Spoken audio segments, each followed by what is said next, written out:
জুলাই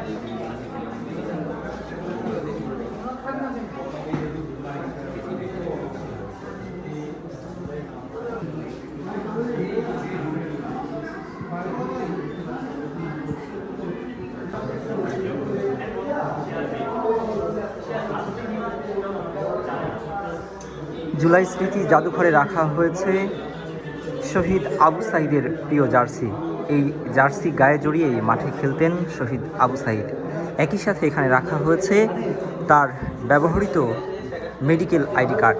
বিশ্ববিদ্যালয়ে যে medical ID card ব্যবহার করতেন আবু সাইদ, সেই আইডি কার্ডও কিন্তু এখানে রাখা হয়েছে। মাঝখানে আবু সাইদের জার্সি আর দুই পাশে রাখা হয়েছে শহীদ আবু সাইদের বাবা এবং মায়ের ছবি। ২৪-এর গণ অভ্যুত্থানে দুই হাত প্রসারিত করে পুলিশের গুলির মুখে হাত উঁচু করে দাঁড়িয়েছিলেন শহীদ আবু সাইদ।